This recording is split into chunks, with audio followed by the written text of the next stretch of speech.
En esta ocasión vamos a hablar del género dramático. Como sabemos, existen distintos géneros literarios de acuerdo a lo que cada uno busca y la finalidad que cada uno de ellos tiene. Acá tenemos pues distintos personajes asociados a, digamos, una evolución. No podemos hacer una evolución exacta y cronológica del teatro porque como movimiento artístico hay muchas variantes o muchas aristas, pero digamos procesos importantes o personajes importantes del teatro griego, lo que es la época medieval. Aquí tenemos lo que sería el teatro moderno con William Shakespeare y aquí tenemos en Ionesco con el teatro del absurdo. Esto ya lo vimos en clase, aquí les dejo la presentación comentada para aquellos que por razones de conexión no escuchaban bien, se les cortó la conexión, puedan tener allí la información.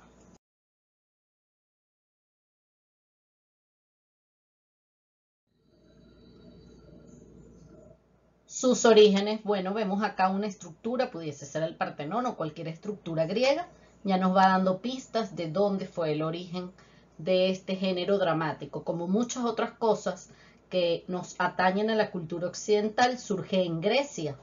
Y dice aquí, fue gracias a mí. Este es Dionisios, el dios del vino, del bonche, decían que era muy bonchón, uno de los hijos de Zeus más despreocupados. La mayoría de los dioses, hijos de Zeus, tenían cada uno una tarea específica y de envergadura, como Atenea, por ejemplo, pero él no, él era despreocupado y andaba de fiesta en fiesta. En Roma es el que conocemos como Baco, de ahí vienen las frases fiestas dionisíacas o las bacanales, son fiestas llenas de exceso, exceso en comida, exceso en bebida. Y en honor a Dionisio, a las fiestas dionisíacas, surge el teatro, porque en honor a él se hacían versos, se recreaban ciertas escenas en donde incluso se imitaban a dioses, héroes, mortales, y entonces era reflejar un poco la sociedad de aquella época, esa sociedad guerrera, como una forma de diversión. Entonces tiene sus orígenes aquí y fue trasladándose, por ejemplo, como herencia a Roma, lo que sería la cultura grecorromana, y así sucesivamente en las distintas épocas, como una finalidad de ser retrato de esa realidad o de la sociedad. Dentro de las características o rasgos principales podemos tener que este género dramático va a presentarse mediante diálogos. En efecto, pueden haber monólogos. Eso de los monólogos y que ahorita existan tantos monólogos en el teatro es una tendencia más actual. En algunas sociedades se da porque requiere de menor presupuesto para hacerlo, o también por la necesidad de contar cosas que le pasan a un individuo y en el que se sienta reflejado otros individuos, pero a título personal, no como sociedad. Pero lo común es que haya diálogos. No existen narradores. Algunos introducen en actos culturales, por ejemplo, los que hacían en el colegio, en la primaria, en preescolar, algún narrador que sea como un hilo conductor, pero eso no es propio del teatro. En el teatro lo que hay es acción. Los personajes son los que van contando cosas a través de las acciones.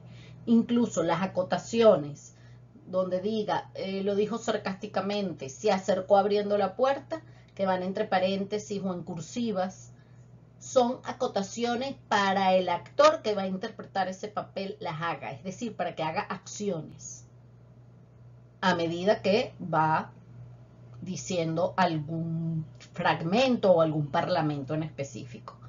Estas obras son representadas en una estructura física que se conoce con el nombre de teatro, y de allí que por relación o asociación uno diga voy al teatro o escribí una obra de teatro o voy a representar una obra de teatro.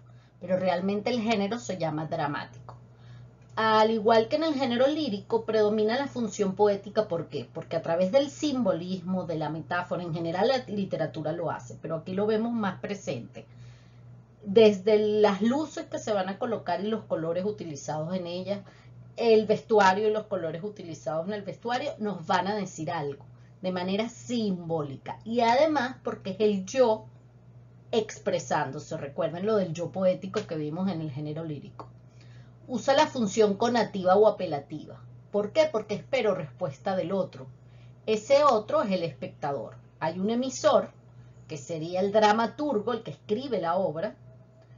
Ese emisor se traslada a otro emisor, que será el director de teatro, que va a decir cómo lo voy a plasmar esto, cómo lo voy a montar en las tablas, como dicen en las personas de teatro.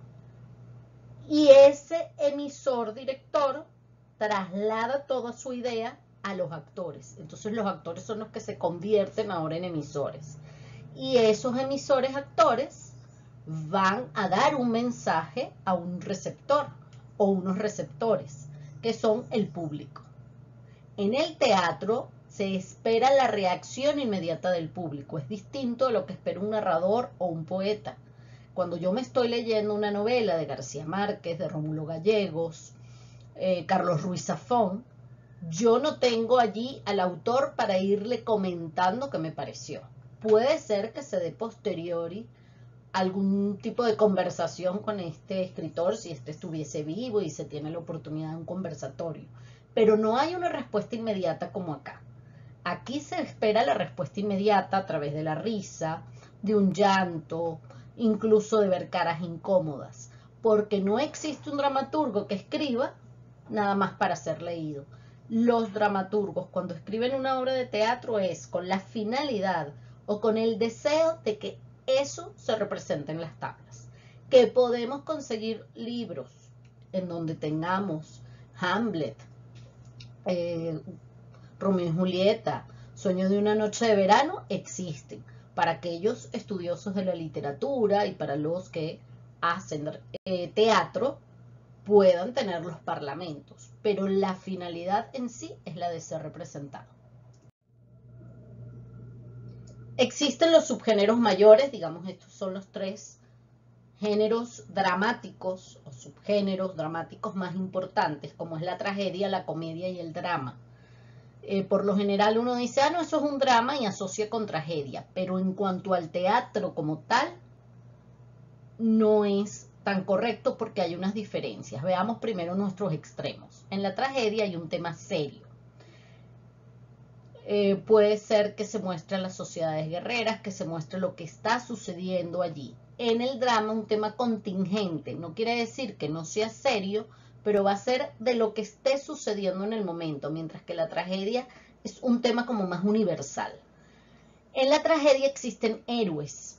El héroe tiene una meta a seguir. Cuando veamos, que recuerden que hay que ir leyendo la Odisea de Homero y veamos cómo es el viaje de un héroe, el viaje épico. El héroe va buscando subir peldaños en busca de una meta.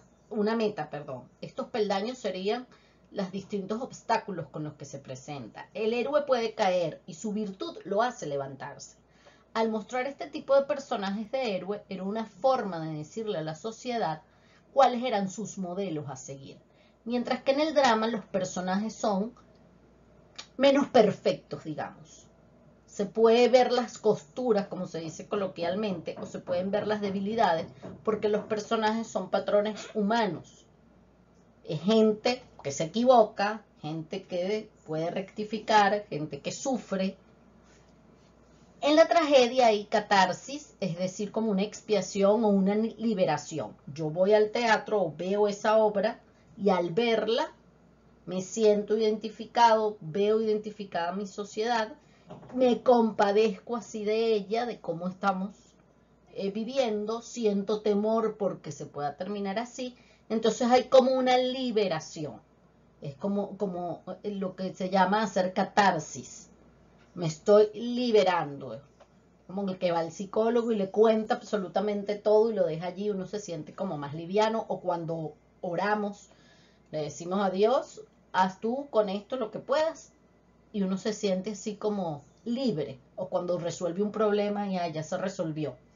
Mientras que en el drama, en la tragedia además la catarsis viene dada porque el hombre no puede escaparse de su destino, lo que llaman el fatum, F-A-T-U-M, fatum griego, no puede escapar de su destino. El destino está marcado por los dioses, de hecho es revelado en el oráculo, y de eso no se puede escapar. Lo vemos en casos como Edipo Rey, el oráculo le reveló a su padre y a su madre que él se iba a enamorar de su mamá, iba a matar a su padre para estar con la madre, porque no iba a saber quién era su madre, por lo que su mamá y su papá deciden dejarlo, hay una versión que dice en un bosque, para que no se criara allí, pero al pasar los años, Edipo, porque eso estaba escrito en el oráculo, ese era su fatum, llega a su reino, a lo que era su reino, en efecto se enamora de su mamá, mata a su padre, y al enterarse y darse cuenta de que el oráculo se había cumplido, se arranca los ojos. De ahí viene lo del complejo de Edipo. Mientras que en el drama, el hombre es el dueño de su destino. Las acciones que haga el hombre van a determinar su destino. En la comedia hay un tema con crítica social.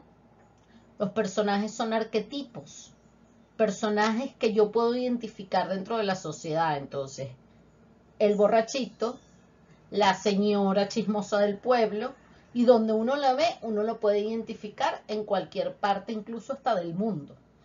Busca provocar risa. Y en esa risa viene una crítica, es como las caricaturas, algo, un dibujo donde se exageran los rasgos de algo para generar risa, pero además hacer una crítica. Entonces continuamos por ahí. Tenemos otros subgéneros llamados menores, incluso algunas personas, pues, o algunos teóricos consideran que no es teatro, pero la teoría literaria,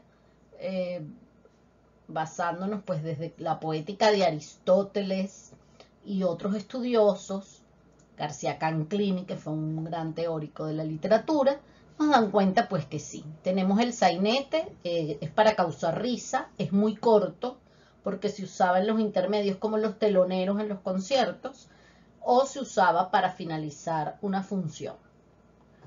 El entremés también es igual, jocoso y burlesco, pero aquí es una obra completa, no es un poco más larga porque no es nada más para usarlo en algún intermedio o al final de una obra. El auto sacramental muestra algo sagrado, es una pieza de teatro que va a tener carácter religioso, por eso sacramental, lo sacro, lo sagrado.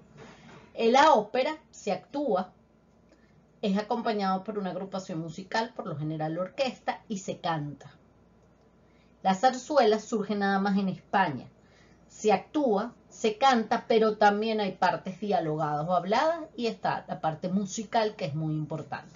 Estos son subgéneros menores, entonces tanto los géneros mayores y estos subgéneros menores y todo lo que hemos visto hasta ahora como cultura general y para ubicarlos un poco en lo que nosotros vamos a hacer como segunda actividad en este lapso. Que se abre el telón para investigar qué es lo que ustedes van a hacer. Habla aquí de evolución, incluso en el plan de evaluación hablaba de una línea del tiempo. Sin embargo, por ser un movimiento artístico, es difícil que hagamos una línea del tiempo cronológicamente exacta, porque el arte se va manifestando de manera diferente, incluso de acuerdo a no solo a la época, sino a la parte geográfica, a la región geográfica. Entonces, en esos símbolos que una persona de cada grupo escogió al azar para después ver cuál era el tema que le había tocado, también se los voy a colocar en Moodle para que lo puedan recordar aquellos que no pudieron tomar la anotación. Vemos es no una línea que vamos a hacer entre todo el salón de manera cronológica exacta. Por ejemplo, no está el teatro romano, sino griego, medieval, algo de Shakespeare, algo del teatro más contemporáneo, el fenómeno teatral en Venezuela. Entonces no es una línea del tiempo completamente exacta y cada grupo, como sabe, va a investigar su contexto histórico, social, político de ese tipo de teatro que le tocó, de ese movimiento de género dramático que le haya tocado, sus características generales, sus principales exponentes. Si ya yo les doy algún exponente en específico, como en el caso de Lorca o en el caso de William Shakespeare, pues sus principales obras. Y luego buscar una escena corta para que sea representada por algunos de los integrantes, incluirla allí. Y después eso lo vamos a compartir también en nuestra última clase de castellano antes de entrega de notas, como el cierre pues de lo que va a ser castellano. Igual también por escrito tienen todas las instrucciones. ¿Cómo lo van a hacer? En el plan de evaluación se habla de presentación PowerPoint, pero voy a dar libertad porque precisamente el teatro es eso, libertad y creatividad. A que lo puedan hacer como presentación comentada en PowerPoint, a que lo puedan hacer como video.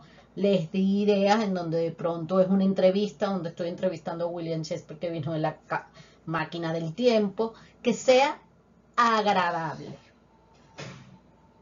¿Cómo darían ustedes esta clase y con qué herramientas lo harían?